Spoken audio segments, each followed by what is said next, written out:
Acción, tu revista mensual de cine y series, con los mejores estrenos de cine, fichas y reportajes coleccionables, series de televisión y 4 pósters todos los meses. Búscala en tu kiosco.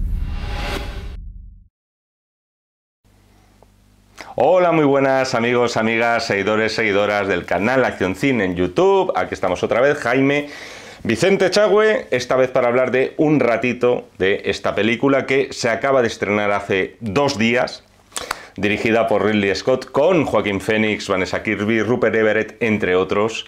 Ya está aquí, ya llegó el Napoleón de Ridley Scott. Todos teníamos muchas ganas de que llegara esta película. Un gran director, un gran actor, una de las figuras más importantes de la historia de la humanidad, y me estoy refiriendo, por supuesto, a Napoleón Bonaparte. ¿Ha merecido o no ha merecido la pena la espera? Lo primero de todo, no os vais a librar, que sepáis que todavía, yo creo que cuando llegue este vídeo, sí, todavía podéis adquirir el número de noviembre de la revista Acción, precisamente con el bono de Joaquin Phoenix en una portada y en la otra con... aquí lo tenemos, Doctor Who en la otra. Iba a decir Loki, que esa es la del número anterior, me parece, si no me están fallando las cuentas. Que sepáis que aquí todos los que hacemos vídeos en el canal, y aparte de nosotros un montón de gente y un montón de colaboradores maravillosos, muestran aquí toda su sabiduría cinematográfica en esta revista, que yo de verdad os recomiendo mogollón que le echéis un vistazo. Si vais a hacer un viajecito, sobre todo en algún tipo de transporte, avión, tren, etcétera, que una revista de cine de verdad es que te salva, te da horas, por así decirlo, te da horas de vida, a caer por ahí la revista. Bueno, vamos al lío ya directamente. Este es un vídeo con spoilers. En fin, luego me referiré a esto. La primera parte, hasta que yo no diga hasta aquí hemos llegado, digamos que lo podéis escuchar, lo podéis ver con, bueno, sin ningún tipo de miedo a que yo os pueda destripar algo interesante de la película. Pero vamos al lío. Os interesará saber, si habéis pinchado en este vídeo, qué me ha parecido esta película. Pues ahí va mi primera y os diría que principal sensación. Una vez que acaba, creo que la gran película, o la pieza de ficción, si lo queréis, sobre Napoleón Bonaparte, todavía hay que esperarla. Todavía está por hacer, por lo menos. La sensación que he tenido viendo Napoleón es de algún modo similar, aunque con diferencias, a la que tuve viendo, por ejemplo, El Reino de los Cielos, también de Ridley Scott. Es decir, son películas, y me voy a referir a Napoleón, es una película que tiene hechuras de gran cine, de cine grande, de cine hecho para perdurar, pero para mí, por lo menos, la película se acaba quedando en un buen espectáculo. Ahora que cito El Reino de los Cielos, ambas películas comparten una cosa: al menos inicialmente no nos ha llegado la visión completa del autor, del director. Esta es una película que nos ha llegado mutilada o cortada, venga, para no ponernos tan dramáticos. O sea, finalmente tenemos una película que es la que podéis ver en cines, de en torno a 2 horas y media. Una duración no excesiva teniendo en cuenta la figura del biografiado y todos sus logros. La película que vais a ver, efectivamente, creo que está en torno a 160 minutos aproximadamente. La versión que podréis ver, que podremos ver en Apple TV, estará en torno a las 4 horas. Y yo creo que eso es lo primero que se nota. No porque la película se me haya hecho precisamente corta, la de Ridley Scott, pero se nota que faltan secuencias, quizá de relleno. No os digo que no, pero esto ya lo vimos con El Reino de los Cielos. En una producción de estas características, incluso secuencias que se pueden quedar en la sala de montaje, cuando tú las eliminas, le acaban quitando cuerpo a la película. Son secuencias que acaban sumando y que acaban también de algún modo contribuyendo a que esa película tenga una sensación de profundidad que por lo menos para mí no tiene. Esta es una película que muchos vais a ir a ver por sus secuencias bélicas. Nos ha fastidiado, o sea, joder, la biografía de uno de los más exitosos comandantes militares de la historia, y que además se pasó prácticamente hasta su destierro toda su vida guerreando, como para que os dieran gato por liebre y no hubiera ni un mísero cañonazo que llevarse a la boca. Escenas bélicas las tenéis. Para mí, lo mejor de la película. O sea, después os diré en spoilers alguna en concreto, porque sí, spoilers. Una película de Napoleón al final acaba desterrado, que lo sepáis. Pero bueno, por mantener las costumbres, aunque sea cine histórico, luego iremos con cosas más concretas sin destripar nada por el momento. A lo que iba. En lo que se refiere a la puesta en escena, en la acción, en el dinamismo, en el dramatismo de esas batallas, en la violencia de esos combates, ahí vais a encontrar al Ridley Scott de Gladiator, para entendernos. O sea, es un director que controla con toda la precisión del mundo todas estas escenas de muchedumbres, las escenas con extras a caballo, los planos aéreos espectaculares, luego diré alguno. En ese sentido, Napoleón es un espectáculo por parte de un director que sabe dar espectáculo y que ha hecho de este tipo de espectáculos su sello, por lo menos en este siglo XXI, a partir de Gladiator. Dicho esto, cuando termina la película, no me voy con la sensación de haber conocido un poco más a una figura de la talla de la trascendencia histórica de Napoleón. ¿Qué le movía? ¿Qué le motivaba? ¿Qué llevó en un principio a un simple militar a convertirse en el emperador de todo un imperio? De ahí lo que os decía antes de que tengo la sensación, la triste sensación de que se ha perdido la oportunidad de hacer la película definitiva de Napoleón. Tienes todos los medios del mundo. Tienes a los mejores técnicos del mundo a tus servicios. Hay que decir que tenemos aquí, por ejemplo, que mencionarlo, la fotografía espectacular de Dariusz Wolski. Tienes al mejor o a uno de los mejores actores del mundo. Y sin embargo, en la película no tienes la sensación nunca de haber visto a un gran personaje. Es más, luego hablaremos de él, luego hablaremos de detalles muy concretos, pero me da la sensación, no, es que estoy seguro de que ha sido así, que tanto Scott como su guionista, el muy publicitado, aparece su nombre en los carteles de la película, David Scarpa, les interesaba solamente la figura de Napoleón en tanto en cuanto pudieran despojarle de cualquier tipo de genialidad o de trascendencia a su figura. Porque viendo la película, este Napoleón de Joaquín Phoenix, lo verdaderamente sorprendente es que llegara a ser emperador. O sea, se nos retrata como un tío muy simple, un tío caprichoso, un tío, en términos literales, llorón, infantil en otros momentos también. Esto en principio no es un fallo de la película, porque me da la sensación de que, oye, esto se ha hecho con toda la intención del mundo. Es lo que nos han querido transmitir. Es una biografía hecha con bastante mala uva contra Napoleón.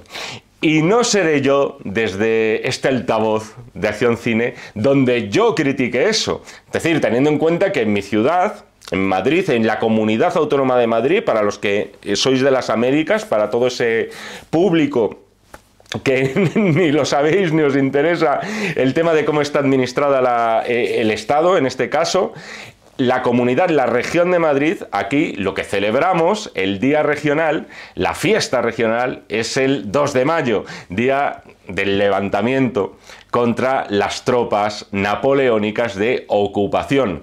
Episodio, por cierto, que no sale aquí, pero bueno, eso ya es lo de menos. Es que al final acaba siendo la película un retrato más bien tirando a paródico del personaje. Y me da la sensación de que es totalmente intencionada. Pero eso sí, el hecho de que esa sea la intención no quiere decir luego que a mí me tenga que funcionar, sí o sí.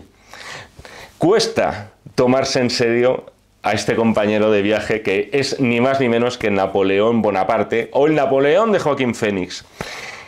Y de eso se acaba contagiando también la película. Tenemos una sucesión de grandes éxitos de Napoleón Bonaparte. Tenemos los hitos de su vida y de su obra. tenemos esas batallas espectaculares que os he dicho antes. Pero es verdad que nos falta un hilo conductor a la altura de esos momentos. Para haceros una idea, en una secuencia podemos ver a Napoleón más caliente que el palo de un churrero, persiguiendo a Josefina por el palacio. Y en la siguiente secuencia, justo a continuación, vemos una secuencia de batallas espectacular. No sé si me explico con esto. Hay como unas diferencias de tonalidad en la película que la acaban convirtiendo en algo muy descompensado. Esto puede ser en parte debido a lo que os decía antes, el hecho de que le falte relleno a este pavo, que al final se ha quedado en la sala de montaje. Pero mira, me da la sensación de que ni siquiera con esa publicitada ya como versión de 4 horas, acabe uno cambiando de opinión sobre el personaje, ese personaje bajito, tirando a rechoncho, con un bicornio en la cabeza, porque seguirá siendo el farsante, ese patán que nos han querido mostrar tanto Ridley Scott como su guionista. Pero oye, un farsante y un patán que logró conquistar una parte considerable de Europa. Tengo sentimientos encontrados con esto. O sea, por un lado, me parece valiente, o sea, me parece bien el hecho de haber huido de cualquier tipo de épica en torno al personaje de Napoleón, por lo menos en lo que se refiere a su personalidad. Pero por otro lado considero que el haber caricaturizado tanto al personaje, para mí le acaba restando interés a lo que es el resultado final. Esta es una película que empieza además muy bien, con esa ejecución de María Antonieta, que te mete de lleno en el show propio del Ridley Scott, cuando se pone en plan modo cine histórico, pero que sin embargo ves que a medida que va avanzando la película y quieres rascar un poquito más en la personalidad de Napoleón, ves que por mucho que rasques, poquito vas a encontrar. Vas viendo que ese plus de profundidad que tú estabas esperando con esta película no lo vas a encontrar. Y al final, en lo que se queda esta película, por lo menos para mí, es en un buen espectáculo, pero en una oportunidad desaprovechada para haber hecho una biografía de verdad de enjundia sobre Napoleón Bonaparte. En resumen, para mí un 6. 3 estrellas sobre 5. Estaba dudando entre 3,5, quizá a lo mejor sería lo más justo, pero es cierto que en este caso hay que tener en cuenta todos los medios que había encima de la mesa y las posibilidades que se abrían a la hora de indagar de un personaje sobre el que ya se ha dicho prácticamente todo, pero que sin embargo, por lo menos al espectador del siglo XXI, porque es cierto, habría que irse a Bell Gans, habría que irse a Marlon Brando, también cuando lo interpretó, al espectador del siglo XXI le sigue faltando un auténtico Napoleón Bonaparte en el cine. Ahora sí, cositas a destacar de la película y ya me voy metiendo en lo que son spoilers. Esto es como hacer spoilers de la Pasión de Cristo. Pero oye, que por nosotros no quede. A partir de este momento quiero destacar varias cosas y eso puede suponer destripar alguna parte de la película. Así que estéis todos avisados. Lo mejor, como os decía antes de la película, para mí las batallas, lo mejor o la mejor de todas, posiblemente sea la de Austerlitz, con esos cañonazos en el hielo que provocan que las tropas, en este caso ruso-austríacas, acaben hundidas y congeladas. No lo he dicho al principio por esto de no repetirme, sobre todo para los que sois fieles y lleváis viendo estos vídeos y los vídeos que hago yo desde hace ya casi 3 años. Lo de la fidelidad histórica. Al parecer, y de acuerdo a reputadísimos historiadores, Napoleón no procedió así en la batalla de Austerlitz, en la cual no figuraría la existencia de ese lago, por lo menos de ese lago con esas dimensiones como el que vemos en la película. Y al parecer tampoco, entre otras muchas cosas, hubo una entrevista directa entre Napoleón y su archienemigo, el duque de Wellington. Y así podríamos hacer un precioso vídeo wikipédico sobre las omisiones o todas las licencias creativas que se toman en la película. Licencias que, como siempre digo, a mí me interesan lo justo, porque vamos a decirlo claramente, si a mí en esta película me quitan ese plano aéreo de los rusos cayendo a cañonazos sobre ese lago de hielo, me podría cabrear. O sea, me podría enfadar, porque eso acaba siendo lo más espectacular de la película. Aunque falta la historia, porque una cosa es la historia y otra muy diferente es el cine. Otro plano también espectacular de estos momentos bélicos, este de Austerlitz, está en dura competencia con otro de esos grandes éxitos que sí o sí no se podían quedar en la sala de montaje, aunque es probable que haya escenas bélicas que hayan sido cortadas. En este caso me estoy refiriendo ya a la parte final de la película, a la batalla de Waterloo. Me refiero a esos planos también desde las alturas en los cuales vemos a las tropas cambiando de estrategia, cambiando de formación. Insisto en esto, los que vayáis al cine a ver Napoleón en busca de espectáculo, eso creo que lo vais a encontrar. No sé si en las dosis que lo estáis esperando, pero vais a encontrar algunos momentos espectaculares. La película, como os decía antes en la introducción, juega todo el rato con una ironía que a priori a mí me parecía interesante. Por ejemplo, con el uso de la música. Hay momentos especialmente dramáticos, por ejemplo, la ejecución, que también es espectacular, de María Antonieta al principio, en los cuales se echa mano de canciones populares y revolucionarias francesas que sirven de contrapunto. Yo os digo que hay un objetivo muy claro aquí en el guión de David Scarpa, y ese es el de restarle cualquier tipo de grandilocuencia a los hechos históricos, estén o no estén directamente relacionados con Napoleón. Ya sabéis que una de las grandes películas que jamás hemos visto y que por supuesto tuvo su correspondiente entrega, donde efectivamente, amigos, en la revista Acción, qué buen momento este cuartito de hora para recordaros que la tenéis en kioscos todavía el número de noviembre, yo creo que para la semana que viene ya debe caer el número de diciembre. En la revista Acción tengo el placer de escribir una sección dedicada a aquellas producciones que por unos motivos u otros jamás salieron adelante, se cayeron en el último momento. Y una de las más célebres es el Napoleón de Stanley Kubrick. Solo podemos fantasear con lo que habría hecho aquí el bueno de Stanley. Con ese Napoleón decían que podría haber sido interpretado por Jack Nicholson.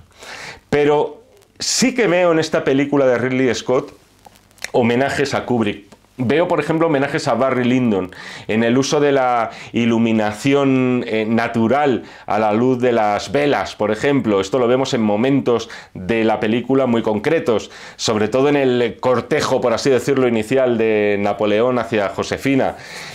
Vemos también homenajes a Barry Lyndon en todo lo que es esta ironía de la película, que prefiere centrarse en un antihéroe total que en un héroe total. Yo creo que Scott ha querido hacer aquí su Barry Lyndon cuando, en mi opinión, ya lo había hecho en una película excelente en esa línea, y que además fue su debut justo antes de Alien, que fue Los Duelistas. Pero creo que en ese sentido hay que reconocerle que no ha sido acomodaticio, ha sido ambicioso aquí Ridley Scott.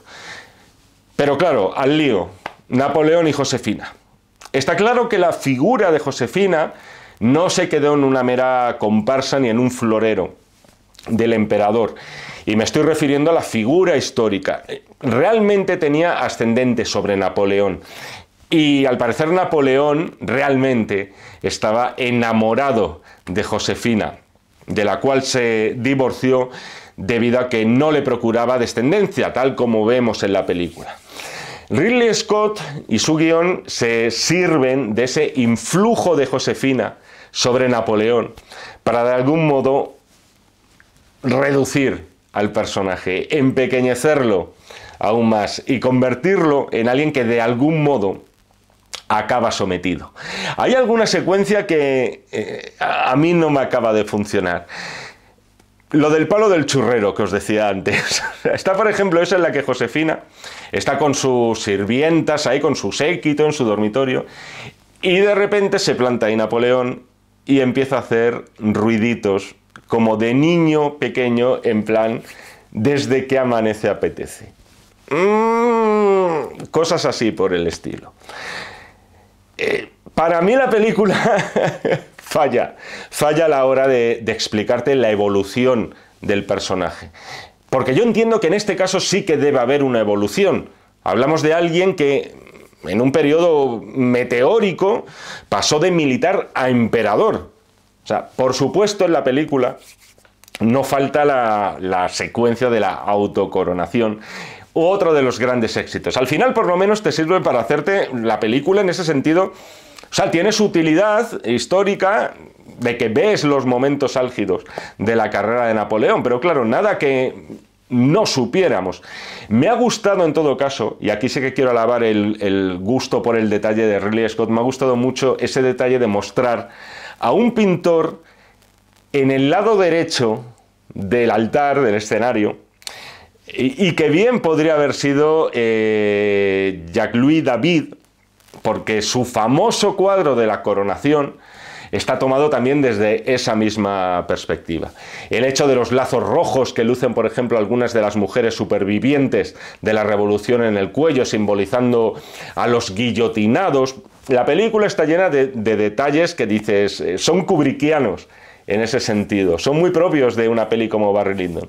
Pero a lo que iba, no percibo en la película ni esa evolución personal de Napoleón, es decir, en un plano personal, el enamoramiento con Josefina es prácticamente un amor, vamos a decir, a primerísima vista. Posiblemente nos queden cosas que ver en la versión extendida, pero tampoco acabas de asimilar la evolución histórica del personaje.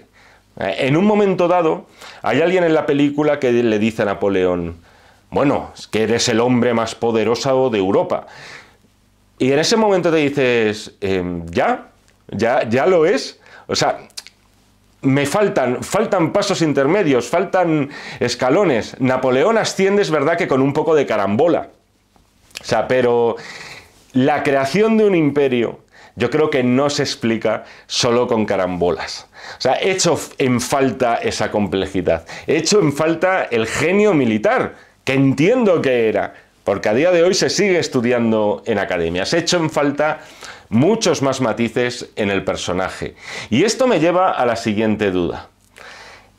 ¿Está bien o está mal Joaquín Phoenix en la película? Joaquín Phoenix ya tiene un estatus de actor, iba a decir, no sé si de culto maldito, en el sentido de que parece que cada trabajo que va a hacer se va a vaciar con él, lo va a dar absolutamente todo. ¿Está bien o está mal en la película?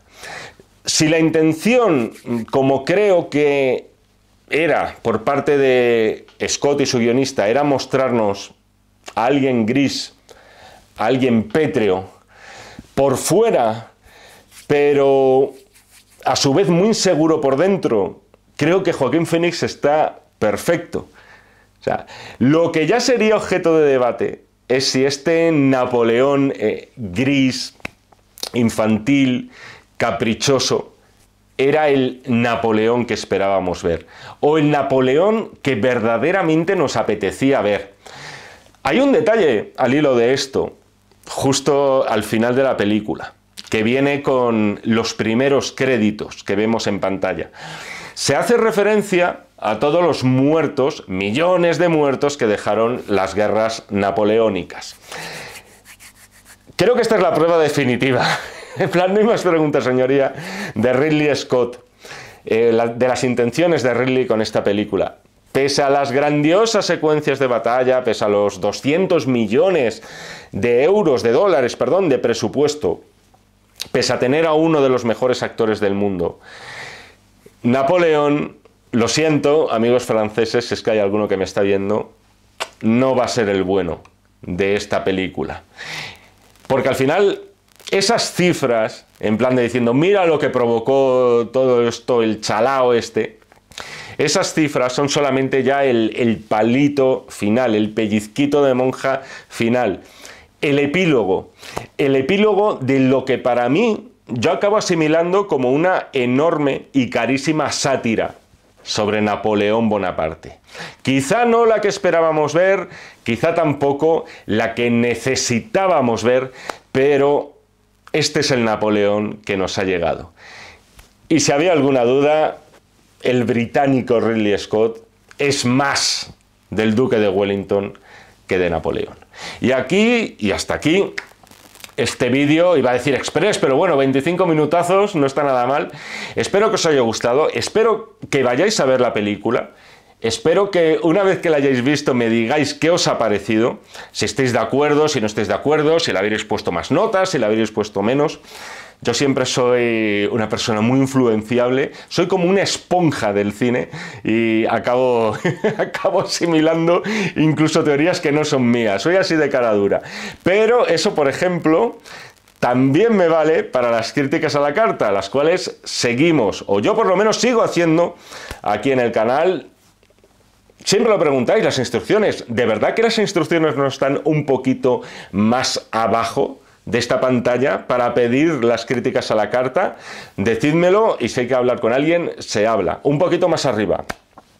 Suscríbanse al canal, denme un like al canal, buenos hombres y buenas mujeres, que eso siempre ayuda a mogollón y además es gratis. Nos seguimos viendo en el canal de Acción Cine si así me lo requerís, y por supuesto nos seguimos leyendo en este y en todos los que están por venir de los números de la revista Acción. Muchísimas gracias y hasta otra.